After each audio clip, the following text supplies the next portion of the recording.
Hi guys, welcome to Puerto Natales, Chile. I finally made it here after almost 2 months in Argentina. I spent about 7 weeks there in the end.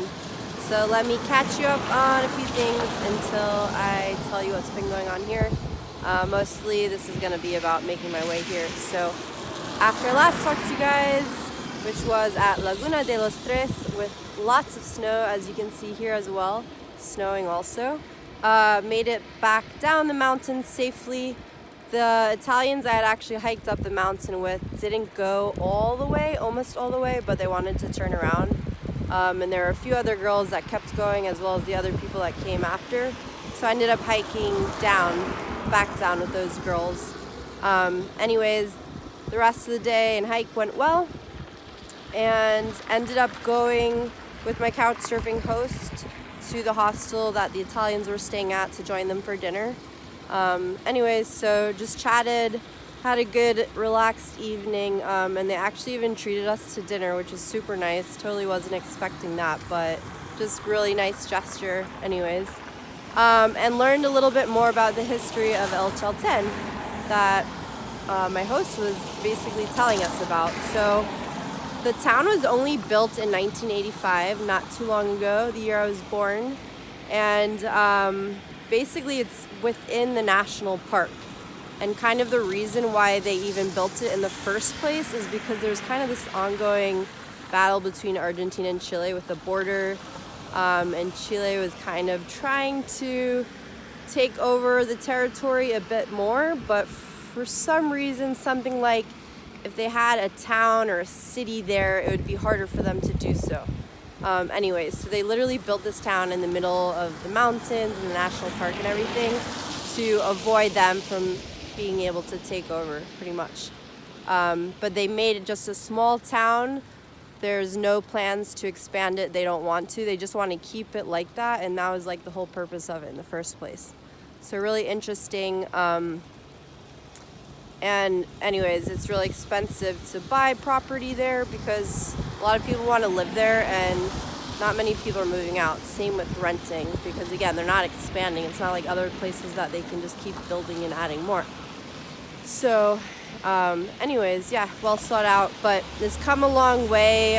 My host was telling me that just like 5-10 years ago is totally different. They've added so many things since, like there wasn't even any internet in the town. In winter, there was absolutely nothing open, not even a supermarket. And when I was there, it was pretty dead. So I can't even imagine like what it was like 10 years ago. But like they wouldn't even have self-service, nothing. It basically was kind of like living in the past. Anyways, that's how it was about 5 to 10 years ago. So it's come a long way, even though it's way busier in the summer. But anyways, a little bit about El Chalten. So basically, I decided in the end to hitchhike my way here because I didn't want to get up super early to try to make my way to El Calafate to take the bus from there. So I kind of got a later start the next day. Ended up going with this trucker who left me in Esperanza, which is kind of on the way. Really nice. Even like made some tea in the truck as we were driving and offered me some of his burger that his wife had made for him to take on the road. Anyways, so yeah, he brought me to Esperanza, and from there this family stopped and took me to Rio Turbio, which is on the border. So anyways, they were really nice as well. The dad's actually a miner because mining's really big in Rio Turbio. So they were telling me all about it, and then when we actually got to town, they were like showing me around. So we made a stop. It was nighttime already, but just doing everything from the car and telling me about the history. So the town's really known for mining. They have carbon mines there, so you're showing me some like the different entrances to the mines, and just all these basically buildings and constructions they've built there, all related to the mines, how they take it out and transfer it and how it's cleaned and what they do with the residuals and all this stuff. So it's interesting to learn about. It's also supposed to be like one of the safest, I think, best mines in the world. Just the structure and everything sounded really different from what I learned in Potosí in Bolivia.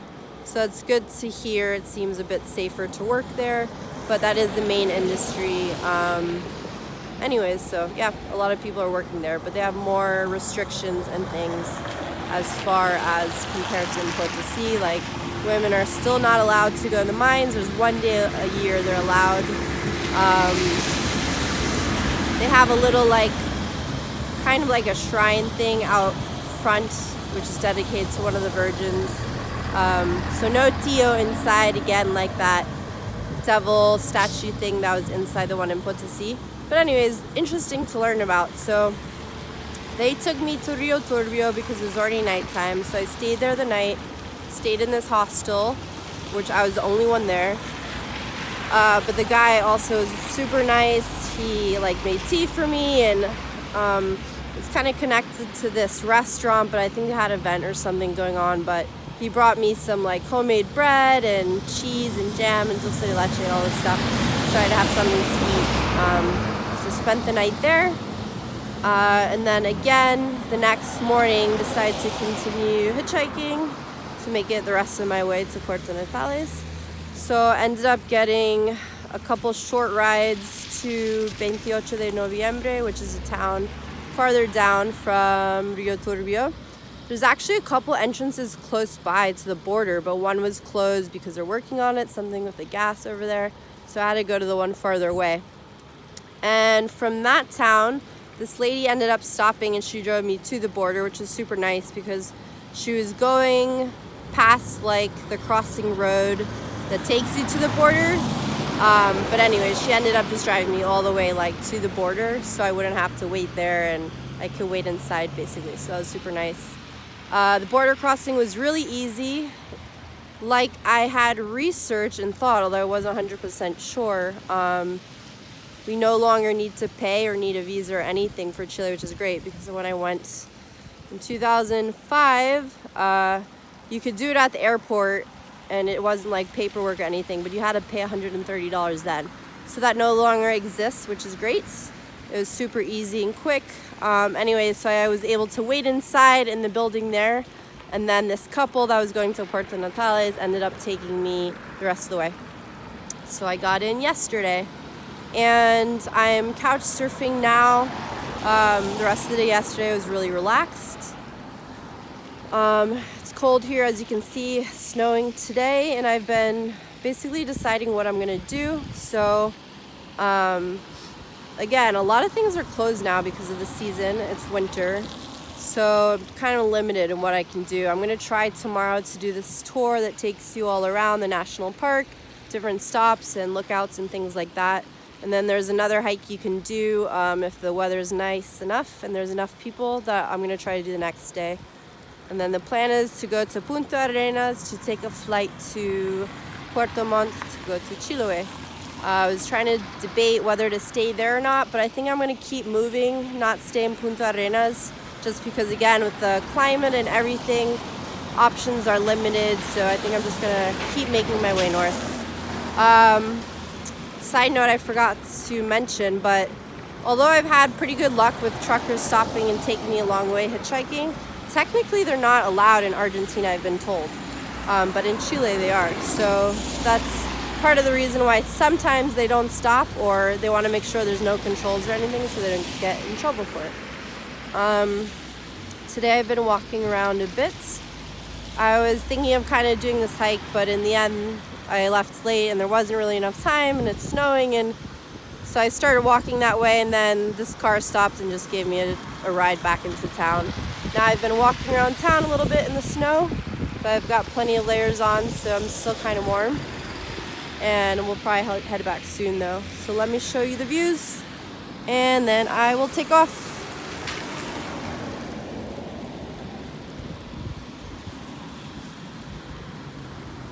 Anyways, this is Puerto Natales. Might be a little bit harder to see in the snow, but right on the water, which is nice anyways. And you can see all the snow.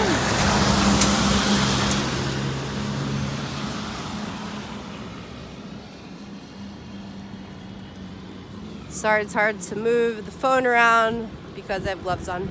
Anyways, that's about it for now. So hopefully I'll take another video before heading out. somewhere on a mountain or a pretty lookout or something like that. And I will catch up with you guys soon. Talk to you then. Bye.